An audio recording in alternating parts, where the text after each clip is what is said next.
ನಾವು ನಮ್ಮ ಬ್ಯುಸಿ ಲೈಫಲ್ಲಿ ನಾವು ಯಾಕೆ ಬೇರೆ ಜೀವಿಗಳಿಗಿಂತ ವಿಭಿನ್ನ ಅನ್ನೋದನ್ನೇ ಮರ್ತು ಬಿಡ್ತೀವಿ. ನಾವು ಎಷ್ಟು ಬ್ಯುಸಿಯಾಗಿಬಿಟ್ಟಿದ್ದೀವಿ ಅಂದರೆ ನಮಗೆ ಒಬ್ರಿಗೆ ಯಾರಿಗಾದರೂ ಒಂದು ಗ್ರೀಟ್ ಮಾಡೋ ಅಷ್ಟಾಗಲಿ, ಇಲ್ಲ ಯಾರಾದರೂ ನಮ್ಗೆ ಹೆಲ್ಪ್ ಮಾಡಿದವರಿಗೆ ಒಂದು ಥ್ಯಾಂಕ್ ಯು ಅಂತ ಹೇಳಲಿಕ್ಕಾದ್ರೂ ಆಗಲಿ ಸೌಜನ್ಯ ಇಲ್ಲ ನಮಗೆ. ಈಗ ನಾವು ಅಷ್ಟು ಬ್ಯುಸಿಯಾಗಿ ಹೋಗ್ಬಿಟ್ಟಿದ್ವಿ. ನಮ್ಮ ಮೆಂಟಾಲಿಟಿ ಹೆಂಗಾಗಿ ಹೋಗ್ಬಿಟ್ಟಿದೆ ಅಂದರೆ ಸಾಕಷ್ಟು ಜನದ್ದು ಯಾರಾದರೂ ಡೆಲಿವರಿ ಬಾಯ್ ಏನಾದರೂ ಕೊಟ್ಟ ಅಂದರೆ ಹೇ ನಾನು ದುಡ್ಡು ಕೊಟ್ಟಿಲ್ವಾ, ಸೊ ಅದಕ್ಕೆ ತಾನು ಕೊಟ್ಟ ಅನ್ನೋ ಮೈಂಡ್ ಸೆಟ್ಟಿಗೆ ಬಂದುಬಿಟ್ಟಿವಿ ನಾನು, ನೀವು ಎಲ್ಲರೂ ಸುಮಾರು ಜನ.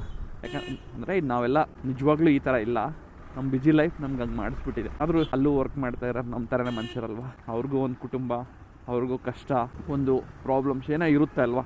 ಸೊ ನಿಮಗೆ ಇಫ್ ಪಾಸಿಬಲ್ ಆದರೆ ಡೆಲಿವರಿ ಬಾಯ್ಸಿಗೋ ಅಥವಾ ನ್ಯೂಸ್ ಪೇಪರ್ ಹಾಕೋರಿಗೋ ಯಾರಿಗೋ ಡೇ ಟು ಡೇ ಲೈಫಲ್ಲಿ ನಮ್ಮ ಸುತ್ತಮುತ್ತ ಇರೋರಿಗೆ ಆದರೆ ಆದಷ್ಟು ಒಂದು ಸ್ಮೈಲು, ಇಫ್ ಪಾಸಿಬಲ್ ಒಂದು ಗ್ರೀಟು, ಒಂದು ಥ್ಯಾಂಕ್ ಯು, ಇನ್ನೂ ಟೈಮ್ ಇದ್ದರೆ ಅವ್ರಿಗೇನಾದರೂ ಹೆಲ್ಪ್ ಆಗುತ್ತೆ ಅಂದರೆ ಯಾವ ಥರನಾದ್ರು ಸಹಾಯ ಮಾಡೋದು, ಈ ಥರ ಮಾಡೋಣ. ನಾವು ಅವಾಗಲೇ ಅಲ್ವಾ ಮನುಷ್ಯರಂತ ಅನಿಸ್ಕೊಳ್ಳೋದು. ಮನುಷ್ಯ ಅಂದಮೇಲೆ ಒಬ್ಬ ಮನುಷ್ಯಂಗಾಗಲಿಲ್ಲ ಅಂದರೆ ಆ ಮನುಷ್ಯತ್ವಕ್ಕೆ ಬೆಲೆ ಇರುತ್ತಾ ಇಲ್ವಲ್ವಾ. ಆದಷ್ಟು ಸ್ವಲ್ಪ ಗ್ರ್ಯಾಟಿಟ್ಯೂಡ್ ಬೆಳೆಸ್ಕೊಳ್ಳಿ.